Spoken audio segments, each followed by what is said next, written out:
encaminarnos a la recta final de este espacio, porque ahí viene también Jorge Armando Rocha, ya desde nuestros estudios.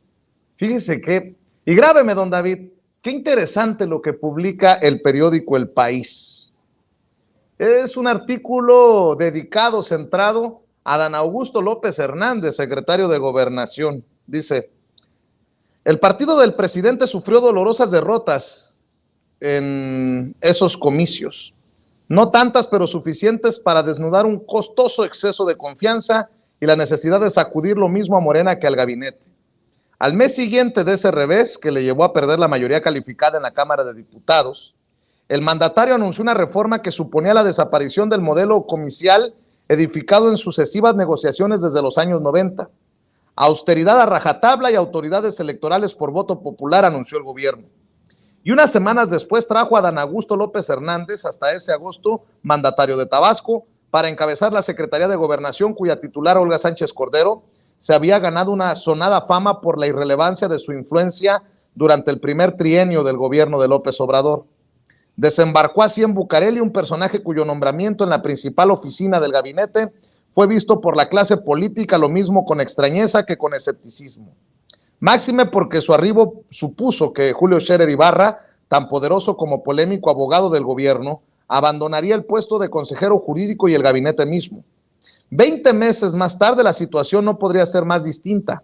El capital político de Adán Augusto ha embarnecido al punto de hacerlo un serio aspirante a la candidatura presidencial, y sobre el futuro del Instituto Nacional Electoral pende una enorme incógnita, una que el secretario de Gobernación parece afanado en complejizar.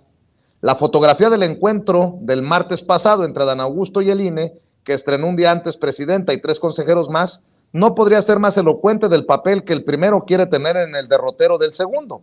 Es asimismo contundente muestra de que López Hernández ocupa de sobra el encargo que le dio su jefe en agosto de 2021. Tal desempeño, sin embargo, no solo le acarrea reconocimiento, sino que provoca hondas reservas. López Hernández no es un secretario de ornato, pero hoy está claro que tampoco se propuso agotar buenas maneras o generosidad política a fin de ampliar los espacios para el diálogo o la negociación en el actual sexenio. Si su llegada supuso algunos encuentros con miembros de la oposición y el inicio de estériles pláticas con quien hasta la semana pasada presidiera el INE, la posibilidad pues de un espacio plural, muy pronto fue evidente que Adán Augusto López trajo a la política nacional solo una versión más del duro estilo de negociar de su poderoso paisano. Una versión más campechana quizás, más sosegada en la forma, pero igualmente inflexible en el fondo. Sosiego porque el secretario de Gobernación no es dado a encenderse en los discursos como su amigo de Palacio Nacional, pero para nada contrasta con a la hora de recurrir a términos que solo pueden ser calificados de amenazantes o desdeñosos. Adán Augusto creó así su propio espacio en la política nacional e incluso en el compacto entorno presidencial, cuajado de irreductibles donde unos destacan por su forzado mimetismo para con el líder, mientras otros lo hacen para su capacidad de tragar sapos sin asumir responsabilidades en las más lamentables polémicas diplomáticas.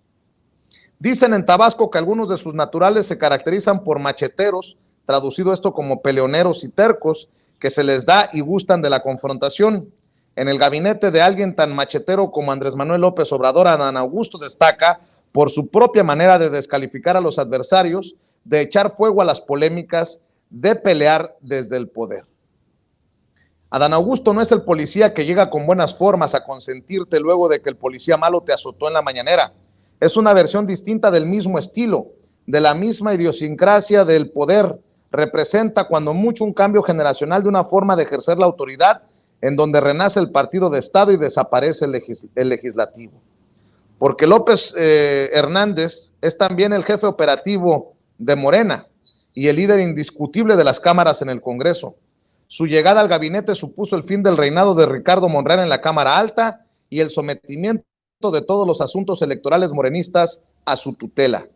Y a AMLO en particular le aporta un extra en cada polémica. Si el presidente es criticado por su estrategia de seguridad, él apuntará los dardos a gobiernos estatales de distinto signo. Si Palacio Nacional la emprende en contra de 2 consejeros electorales, él se prestará sin necesidad alguna para decir que se les investigará cuando dejen el cargo. Adán Augusto es el hombre del presidente, no el bombero como Marcelo Ebrard, dicho esto como halago, no la pupila como Claudia Sheinbaum, idem, sino el alter ego en el ejercicio de ese tipo de poder que se supone que un ocupante de la silla presidencial nunca comparte. Así de exitoso fue el aterrizaje de López Hernández en las ligas mayores de la política nacional. Sigue siendo un carácter inescrutable en algunas de sus facetas personales, pero a la vieja usanza. Hoy no es necesario saber qué piensa para saber que su autoridad se hará sentir, y en estos días ha dicho con todas sus letras que será presidente. Esa aspiración presidencial supone la mayor piedra en el zapato para Marcelo Ebrard y Claudia Sheinbaum. Al primero le urge irse del puesto para poder hacer campaña. A la segunda le urge que la capital, con todas sus volátiles problemáticas, no le vaya a descarrilar. En cambio, Adán Augusto parece más que contento en la chamba y la bronca. En la agenda de gobernación está el cambio de modelo electoral que pretende Andrés Manuel López Obrador, porque contra lo que suponen algunos, ni el plan B ni el plan C están muertos. La administración está lejos de resignarse a que tiene perdidas las votaciones de la Suprema Corte en el tema electoral y para nada se cortará de influir en el Consejo del INE. Adán Augusto estuvo a punto de lograr que este nuevo consejo fuera a su oficina el martes, y no porque la sede de ese encuentro haya cambiado a la Casa de los Segundos, el secretario tuvo menos protagonismo o preeminencia. El limbo en el que se encuentra el plan B no desactivará los intentos gubernamentales para tripular al INE, o sea, el plan C y viceversa. Esa chamba le tocará a Adán Augusto. A final de cuentas, para eso fue que se le trajo al gobierno federal y no le ha ido mal. Que haya fracasado el plan E, cambio constitucional de las leyes electorales, no significa que no lo haya intentado al máximo, y menos que hoy tenga mala perspectiva con las opciones B y C de lo que pretendía esa reforma.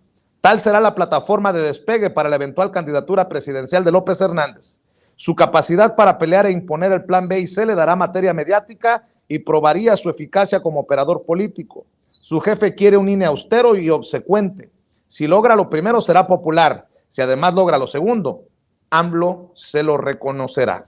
Y sigue este amplio artículo en el periódico El País sobre Adán Augusto López Hernández, que estaría para el análisis si es de golpeteo o es de reconocimiento, qué tan imparcial es la visión de quien firma este artículo en el periódico El País, pero no cabe dudas que Adán Augusto López Hernández está ahí, entre las tres corcholatas que son o serían las más importantes rumbo al 2024.